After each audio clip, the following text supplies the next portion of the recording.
Hello students, myself Goti Palguni. In your last video, we have done your 14 lesson and test 4, right? Now today we are going to start your 15 lesson, which is prepositions. So now what is preposition? So you have given a definition here. I am going to read this. So prepositions often tell us the position of something in a relation to another. Okay तो preposition क्या होते हैं? तो वो होते हैं कि जो हमें बताते हैं पोजीशन ऑफ समथिंग, किसी चीज़ की पोजीशन बताते हैं in relation to another. Okay दूसरे से रिलेटेड हो ऐसी उसकी पोजीशन बताते हैं. जैसे कि आपके एग्जाम्पल देखोगी तो आपको अच्छे से समझ में आएगा. तो प्रीपोजिशन कौन कौन से होते हैं? जैसे कि ऑन है, बिहाइंड है, नियर है, अंडर है, अराउंड है, बिटवीन है, ये सारे प्रीपोजिशन है. ऑन मीन्स ऊपर, किसी के ऊपर है ना, तो उसे हम ऑन बोलते हैं. बिहाइंड मीन्स पीछे. फिर है नियर मीन्स पास में, अंडर मीन्स नीचे, अराउंड मीन्स आसपास, और बिटवीन मीन्स बीच में. दो चीज़ के बीच में या फिर बहुत सारी चीज़ के बीच में हम क्या बोलेंगे? बिटवीन ना. बहुत सारी चीज़ें मतलब दो चीज़ से ज़्यादा के बीच में हो तो हम अमोंग बोलेंगे, पर दो चीज़ के बीच में हैं तो हम बिटवीन बोलेंगे. ओके ये प्रीपोजिशन है. तो आपका ये प्रीपोजिशन के आपको एग्जाम्पल दिए हुए हैं सम. तो चलो देखते हैं हम. पहले है ऑन का. तो ऑन कब बोलेंगे? कोई चीज़ किसी के ऊपर है. जैसे कि ये डॉग आपको दिखाई दे रहा है, वो किसके ऊपर है? चेयर के ऊपर है. तो the dog is sitting on the chair. तो ऑन आपका क्या हुआ? प्रीपोजिशन हुआ. Now Ramu is standing behind the door. Behind means पीछे. तो Ramu is standing behind the door. Ramu door के पीछे खड़ा है. तो बिहाइंड जो है आपका क्या है? प्रीपोजिशन है. नेक्स्ट है there is a chair near the table. तो कोई चीज़ पास में पड़ी हो तो हम क्या बोल सकते हैं उसके लिए? नियर प्रीपोजिशन का यूज़ कर सकते हैं. जैसे कि ये चेयर टेबल के पास में पड़ी है तो हम क्या बोल सकते हैं? There is a chair near the table. तो नियर जो हुआ वो आपका क्या हुआ? प्रीपोजिशन हुआ. नेक्स्ट है the boat went under the bridge. Okay तो बोट जो है वो कहाँ पे है? नीचे है ब्रिज के. तो उसे क्या बोलेंगे हम? अंडर द ब्रिज बोलेंगे. क्या बोलेंगे? Under the bridge. तो अंडर जो हुआ वो आपका क्या हुआ? प्रीपोजिशन हुआ. अंडर का मीनिंग क्या होगा? नीचे. नेक्स्ट है the squirrel was running around the tree. तो जो स्क्विरल है ये मतलब गिलहरी, वो कहाँ दौड़ रही है? अराउंड द ट्रीज, मतलब कि ट्रीज के आसपास दौड़ रही है. आसपास का मतलब क्या होगा? अराउंड. तो अराउंड क्या हुआ आपका? प्रीपोजिशन हुआ. नेक्स्ट है Rahul is sitting between his parents. Okay तो दो चीज़ के बीच में कुछ हो तो उसे क्या बोलेंगे? बिटवीन बोलेंगे. यहाँ राहुल उसकी मॉम और डैड के बीच में, मतलब कि उसके पेरेंट्स के बीच में बैठा हुआ है. तो क्या बोला है कि Rahul is sitting between the his parents. तो राहुल उसके पेरेंट्स के बीच में बैठा हुआ है. तो बिटवीन जो हुआ वो आपका प्रीपोजिशन हुआ. उसका मतलब क्या होता है? बीच में. ओके तो आपको जो ये प्रीपोजिशन के जो स्पेलिंग है on, behind, near, under, I hope कि आपको आते ही होंगे. मुझे लगता है कि पर अगर नहीं आते हैं तो प्रिपेयर करने हैं और उसका मीनिंग आपको पता होना चाहिए कि ऑन मीन्स ऊपर, किसी चीज़ के ऊपर मीन्स ऑन. जैसे कि ये बुक पड़ी है इस टेबल के नीचे ऊपर तो उसे ऑन बोलेंगे. ओके बिहाइंड मीन्स पीछे, किसी चीज़ के पीछे, और नियर मीन्स पास में, अंडर मीन्स नीचे, अराउंड मीन्स आसपास, और बिटवीन मीन्स बीच में. Okay now let's see your exercise. So your first exercise is fill in the blanks with a correct preposition from the box given below. Okay तो ये box दिया हुआ है, उसमें आपको प्रीपोजिशन दिए हुए हैं, तो उसका यूज़ करके आपको ये ब्लैंक्स को फिल करना है. सो फर्स्ट वन है नियर. नियर मीन्स पास में, अंडर मीन्स नीचे, ऑन मीन्स ऊपर, बिहाइंड मीन्स पीछे, ओवर मीन्स ऊपर ही होता है, और इन मीन्स ओवर और ऑन दोनों एक ही है. पर ऑन और ओवर में क्या डिफरेंस है वो बता देती हूँ, 2 मिनट रुको. इन मीन्स अंदर. ओके तो ओवर और ऑन दोनों का मतलब ऊपर होता है, पर ओवर मीन्स वो होता है जो आप मतलब कोई चीज़ टच करके ऊपर पड़ी हो ना, जैसे कि ये बुक है वो ये टेबल को टच करके ऊपर पड़ी है तो ऑन आएगा। पर मैं देखो इसे, इस बुक को थोड़ा ऊपर ले लूँ ऐसे, तो ये ओवर हो जाएगी, ओवर द टेबल हो जाएगी। ओके, समझ में आया? तो मतलब कि कोई ऊपर है, एकदम टच करके ऊपर पड़ा है तो उसे ऑन बोलेंगे, और अगर थोड़ा ऊपर है, ऊपर करके ऊपर है तो उसे हम ओवर बोलेंगे। जैसे कि हम अगर विमान स्काई में, सॉरी एरोप्लेन है वो स्काई में उड़ रहा है तो हम उसे ओवर बोलेंगे, ऑन नहीं बोलेंगे। ऑन द स्काई ऐसा नहीं बोलेंगे, ओवर द स्काई बोलेंगे। ओके, समझ में आया? Okay, now let's see your exercise. So first one is Ruma is standing dash the table. Okay, तो यहाँ पे रूमा है, वो कहाँ पे खड़ी है? टेबल के नज़दीक खड़ी है, तो क्या आएगा? नियर। नेक्स्ट है Dhruv's pen is dash his pocket. तो यहाँ पे ध्रुव देखो, ये ध्रुव की पेन इसकी पॉकेट में है, अंदर है, पॉकेट के अंदर है ना, तो उसे क्या बोलेंगे? In the pocket. अंदर के लिए हम क्या यूज़ करते हैं? इन। नेक्स्ट है the bag is dash the stool. तो यहाँ देखो बैग जो है वो स्टूल के नीचे पड़ी हुई है, तो क्या आएगा? अंडर आएगा।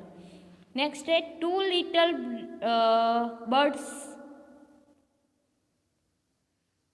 Birds are sitting dash the wall. ये देखो वॉल के एकदम ऊपर टच करके बैठे हुए, इसलिए क्या आएगा? वन आएगा, है ना?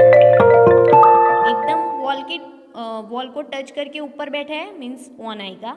तो two little birds are sitting on the wall. Next है the dog jumped dash the fence. अभी ये फेंस के ऊपर से तो जंप कर रहा है, पर वो एकदम टच करके ऊपर से जंप नहीं करना है, वो थोड़े ऊपर से वॉल को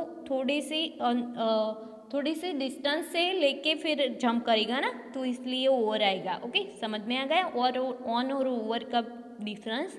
ओके, तो the dog jumped over the fence. Next है Chetan is standing dash his mother. तो चेतन उसकी मदर के पीछे खड़ा है, तो पीछे के लिए क्या आएगा? Behind. So Chetan is standing behind his mother. Okay, वो उसकी मॉम के बैक में खड़ा है ना, right? Now let's see your B number exercise. So your B number exercise is choose the correct preposition from the brackets to fill in the blanks. Okay, तो आपको इसमें से तीन प्रीपोजिशन दिए हुए हैं, उसमें से करेक्ट जो प्रीपोजिशन है उसको चूज करके ब्लैंक को फिल करना है। Okay, so first one is children play dash the garden.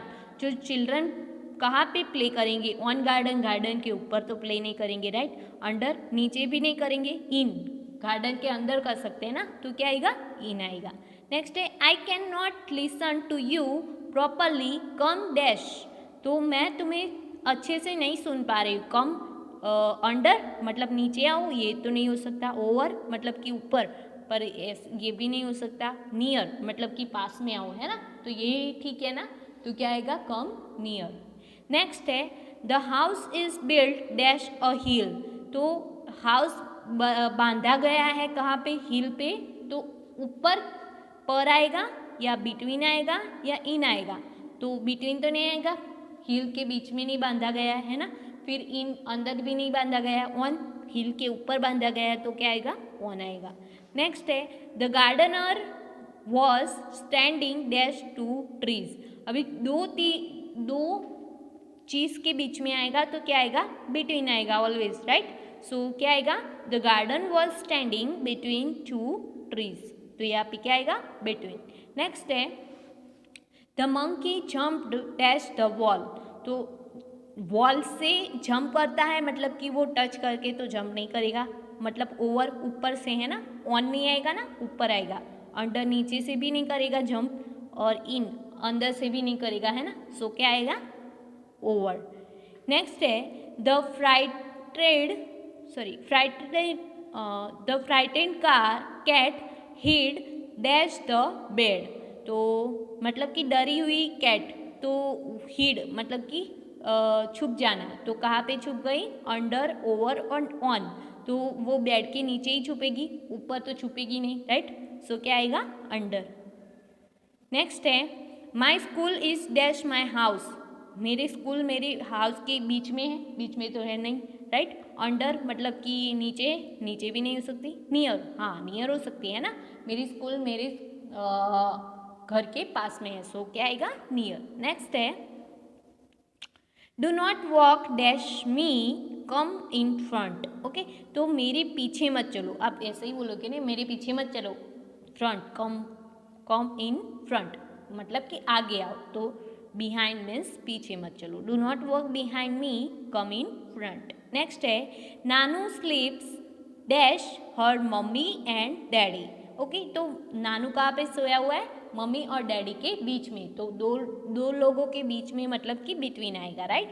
Next है there is a bridge dash the river, तो ब्रिज ओवर द रिवर आएगा ना, ब्रिज तो ऊपर ही होगा ना, ऑन तो आएगा नहीं, क्योंकि ब्रिज और जो रिवर है उसके बीच में डिस्टेंस होगा, राइट। सो क्या आएगा, ओवर द रिवर। नेक्स्ट है put the sleepers dash the bed, तो स्लीपर्स को अंडर, नीचे ही रखना चाहिए, ऊपर तो नहीं रखना चाहिए, सो क्या आएगा, अंडर। नेक्स्ट है there is a lamp dash the sofa, sofa के पीछे लैम्प है ना, ऑन द सोफा और अंडर द सोफा, तो ऑन तो आ सकता है, ओवर आ सकता है, पर ऑन नहीं आ सकता। ऑन मतलब कि टच करके, सोफा को टच करके तो होता नहीं है लैम्प, राइट। ओवर होता तो आ सकता था, सो इसलिए क्या आएगा,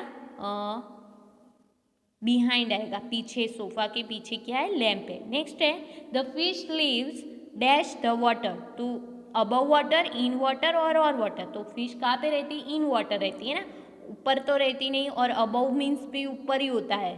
ओके, जो ओवर का मतलब होता है वही अबव का मतलब होता है, तो वो भी ऊपर नहीं रहती, वाटर के अंदर रहती है, सो इन आएगा। नेक्स्ट है an ant was sitting dash the elephant, तो आंट जो है मतलब कि चींटी है, वो एलिफेंट के ऊपर बैठेगी, अंदर बैठेगी या ओवर बैठेगी, तो ऊपर बैठेगी, ऑन आएगा।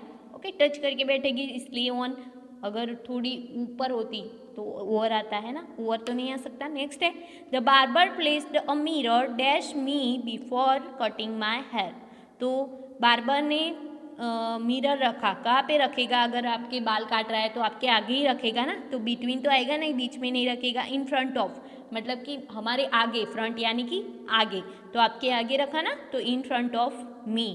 और अबव, अबव मीन्स ऊपर तो नहीं रखेगा, मिरर है ना, तो क्या रहेगा, the barber placed a mirror in front of me before cutting my hair. Okay, तो यहाँ पे आपका जो 15 लेसन है प्रीपोजिशन वो ख़त्म होता है। आई होप कि आपको समझ में आ गया होगा, कोई ज़्यादा हार्ड वर्ड नहीं है, ये चैप्टर बहुत ही अच्छा है, सिर्फ आपको इसका मीनिंग समझना है और फिर कहाँ पे कौन सा यूज़ आएगा वो करना है। ओके, सो आपका यहाँ पे 15 लेसन ख़त्म होता है। नेक्स्ट वीडियो में हम आपका 16 लेसन है सेंटेंसेस वो देखेंगे। So see you in the next video students, bye bye, have a nice day.